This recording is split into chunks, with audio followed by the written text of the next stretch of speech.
الحمد لله الذي شرفنا على سائر الأمم برسالة من اختصه من بين الأنام بجوامع الكلم وجواهر الحكم صلى الله تعالى عليه وعلى آله وأصحابه أجمعين.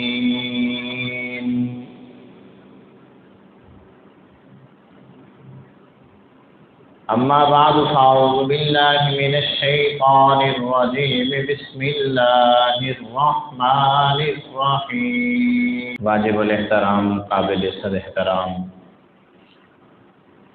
حاضرین جمعہ،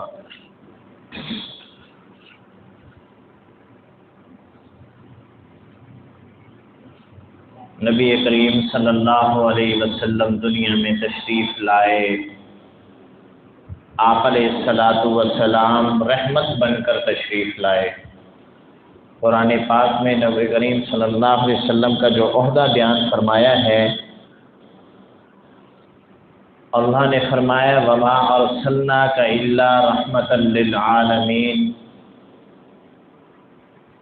کہ آپ کو صرف اور صرف جہانوں کے لیے رحمت بنا کر بھیجا گیا ہے.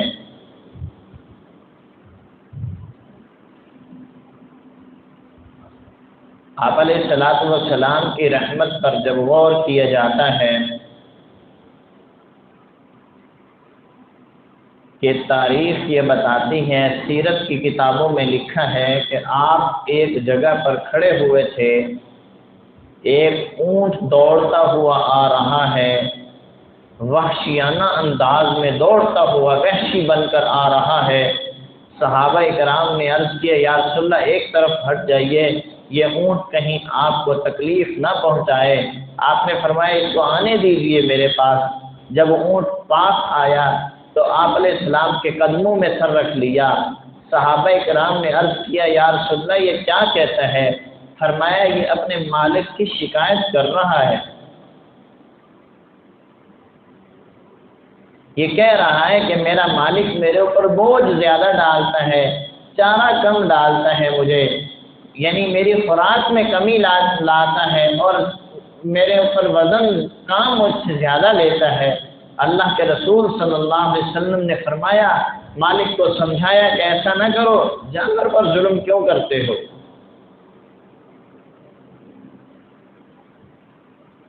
کئی واقعات اس طرح کے ہیں جانوروں کے جنہوں نے نبی کریم صلی اللہ علیہ وسلم سے آ کر شکایت فرمائی.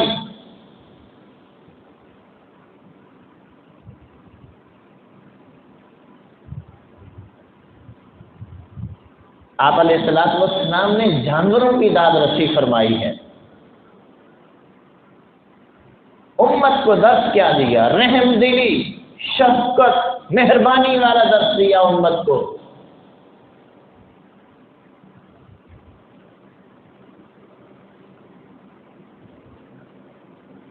اور امت ایسی بے رحم ہو چکی ہے، امت کے لوگ کلمہ نبی کریم صلی اللہ علیہ وسلم کا پڑھ رہے ہیں، نام نبی کریم صلی اللہ علیہ وسلم کا لے رہے ہیں، اور آپ علیہ الصلوۃ والسلام کے نام پر آپ کے ٹکڑوں پر پل رہے ہیں، لیکن آپ علیہ الصلوۃ والسلام کی تعلیمات کے اتنے ہی بڑے باغی ہو چکے ہیں.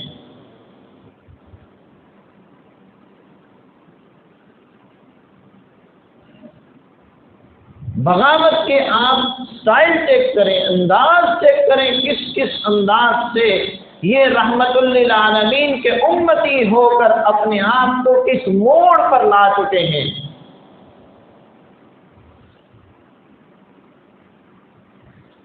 حالیہ دنوں میں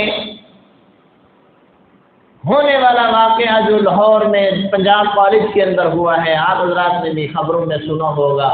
بعض جگہوں پر ابھی بھی اس وقت احتجاج چل رہے ہیں. میں پوچھنا یہ چاہتا ہوں کہ کیا غزہ کے مسلمان جو اس وقت فلسطین میں یہودیوں کے خلاف برسر پیکار ہیں، وہ یہودی مسلمانوں کے اوپر تشدد کر رہے ہیں، کیا وہ یہ والا راستہ اختیار نہیں کر رہے؟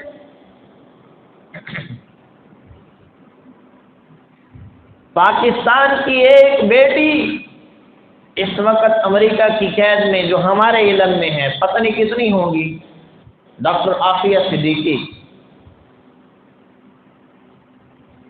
وحشی درندے اس کے ساتھ جو رویہ اختیار کر رہے ہیں، اس وقت کا میڈیا اگر اس کے اوپر خاموش ہے، کیا انسانی سوچ بھی اس کے اوپر خاموش ہے؟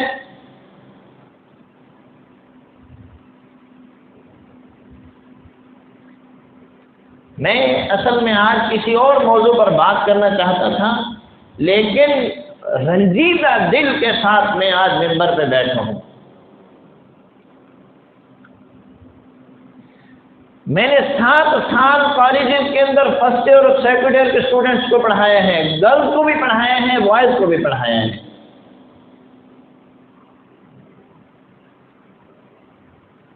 حالات و واقعات تعلیمی اداروں کے وہ میں اندر سے دیکھ چکا ہوں۔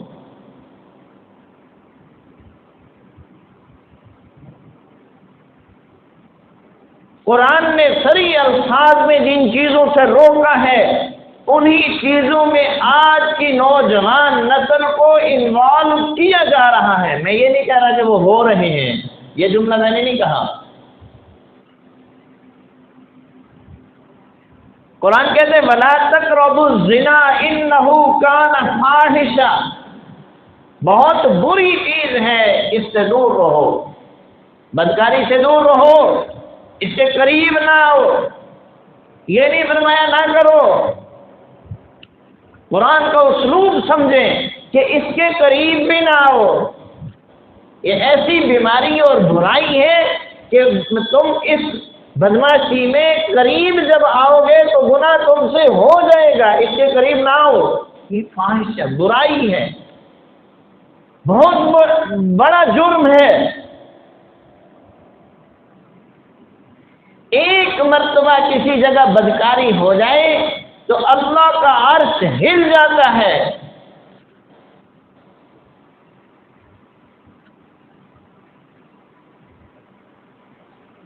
اور اس کے ساتھ ساتھ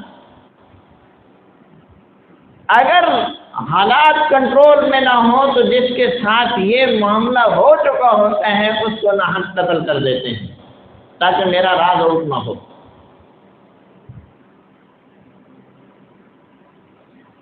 کسی بھی انسان کو قتل کرنا دوسرے انسان کے لیے جائز نہیں ہے۔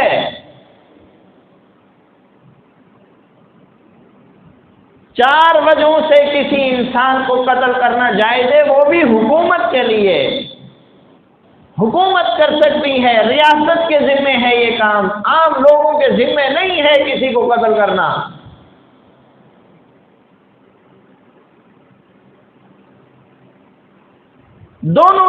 دونوں آیتیں ساتھ ساتھ ہیں۔ سورۃ بنی اسرائیل کی آیت نمبر 33 ولا تقتلوا النفس التي، آیت نمبر 33 کہہ رہی ہے کسی شخص کو، کسی انسان کو، ذی روح کو قتل نہ کرو، جاندار کو قتل نہ کرو۔ ولا تقربوا الزنا، آیت نمبر 32 یہ کہہ رہی ہے کہ زنا کے قریب نہ آؤ۔ اور یہ دونوں برائیاں آج کل یوں کی جا رہی ہیں جیسے ان کا کوئی روک ٹوک کی حکم ہی نہیں ہے۔ الٹے سیدھے قانون بنتے جا رہے ہیں، قانون پاس ہو رہا ہے، کبھی کوئی قانون پاس ہو رہا ہے، جو پاس شدہ قانون ہے اس پر ہم عمل ہی نہیں کرتے۔ جو قانون پہلے سے قرآن و حدیث میں موجود ہیں، ہم مسلمانوں کو کیا وہ کافی نہیں تھے؟ آخر ہم جو مسلمان ہیں، مسلمانوں کے لیے کافی نہیں تھا کہ جو قانون اللہ اور اس کے رسول نے ہمیں دے دیے ہم اس پر عمل کر رہے ہیں؟